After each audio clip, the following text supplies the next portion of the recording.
All right, Park, come on in. Friends? Oh, I'm being filmed. This is cool. No, you're not. I'm not. Who was that? Okay. Oh, God. Now, More than one. don't say anything to the other two when they come in. Okay? There's no. It's not a test or anything. You're not being graded or anything. Okay. We just want you to read what's on the screen. I can do that. Okay. I can do that. Okay. So from just like the very beginning, I'll just do that. I'm not saying another word. Okay, cool. We Real Cool.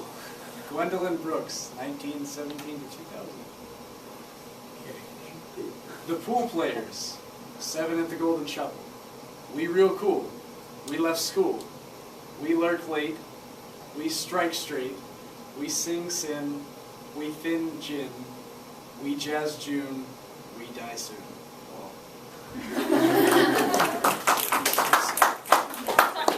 My cord is getting a little bad, so it keeps going to yellow. Putrid yellow. Okay. All right. Got it down? That wrong. Parker? We were judging you. Don't say a word. Not a word. Just kidding. It was good. Okay, ready? Okay, think about that one. Now, let's see. Okay, what else happened? Look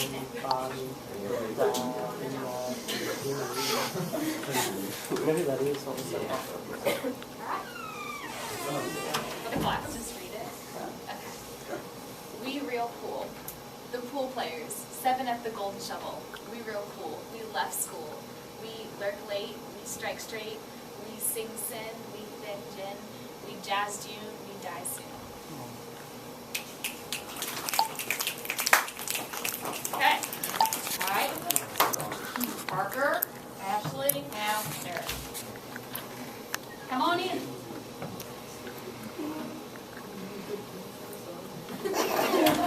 Take it away. The Pool Players, 7 at the Golden Shovel. We Real Cool. We Left School. We Lurk Late. We Strike Straight. We Sing Sin. We Think Gin. We Jazz June. We Die Soon.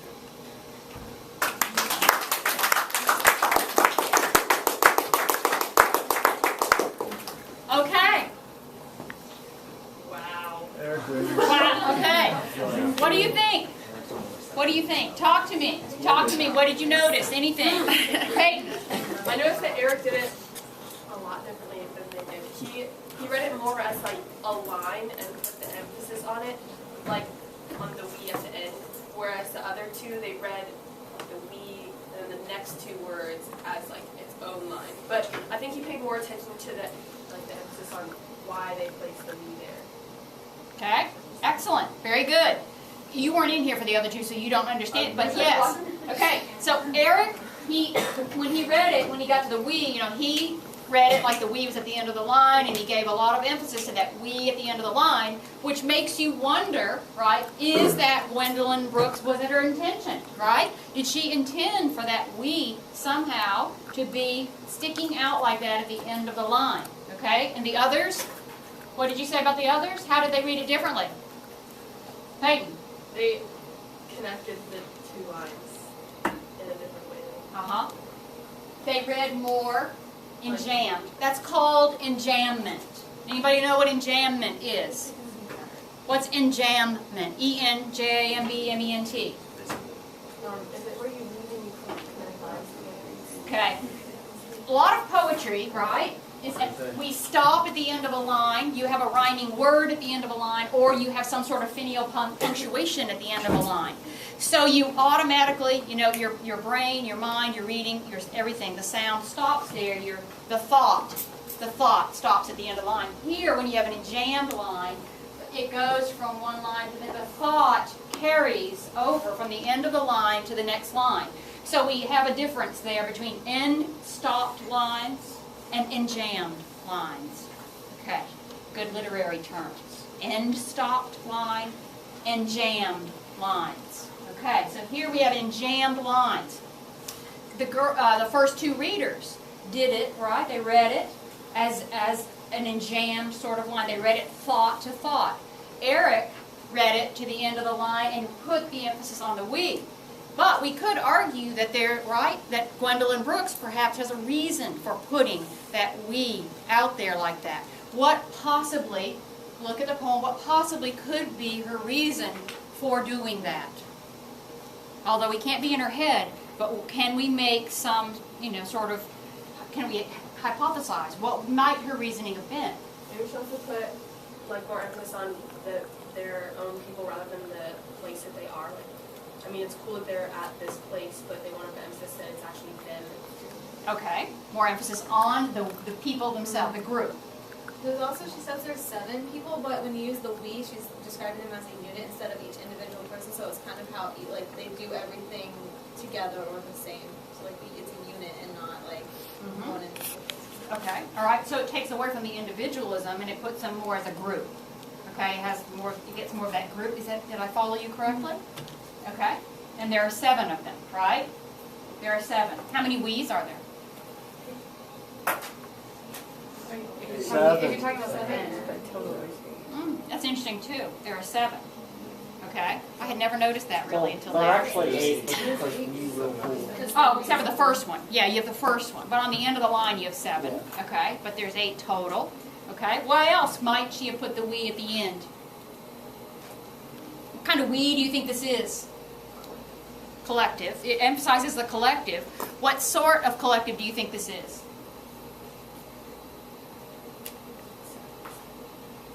What might be hints?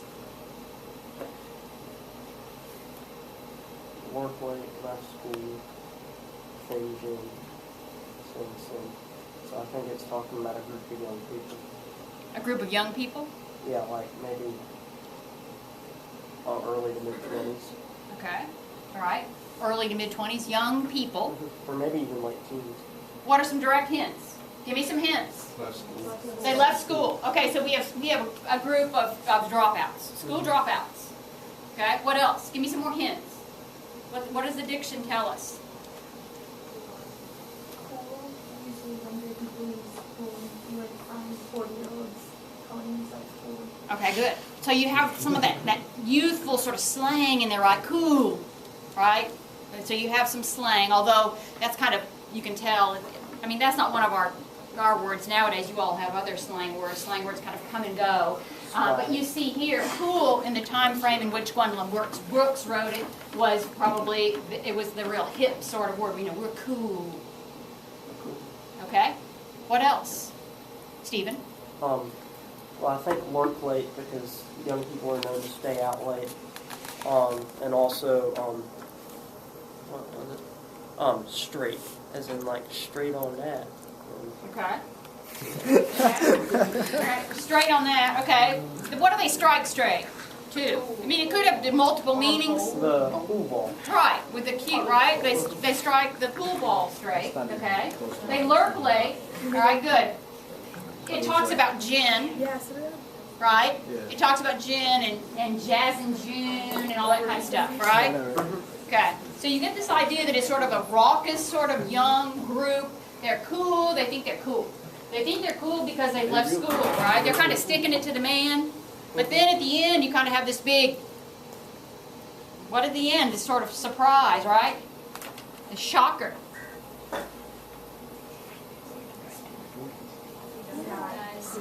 Yeah.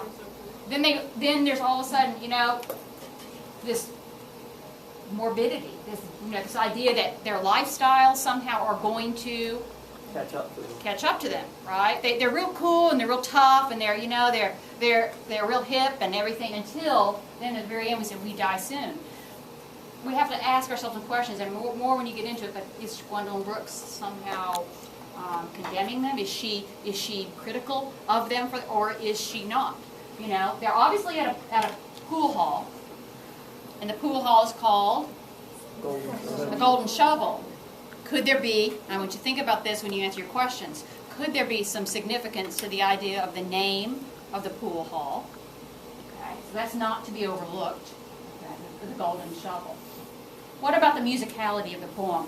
In addition to the way they read it, Eric and Ashley and Parker, right? In addition to the way they read it, what else do you notice that lends to the musicality and the sound of the poem? What else contributes to it? Parker? Would it be the punctuation? Pardon? Would it be the punctuation? The punctuation contributes to it. Okay. The placement of the punctuation. What else? Yes, Emily. Also be sort of internal rhyme and have a stanza. Okay. Can you give me some examples? Like cool, school, wait, straight, sin, can, hate, sin. So we have internal rhyme. Does everybody know what internal rhyme is? Anybody not know? It's within the line, right? It's not at the end of the line. It's not two lines. It's within the line itself, like sin, gin. Okay? Cool and school are they're sort of within the stanza there, but usually it's within one line.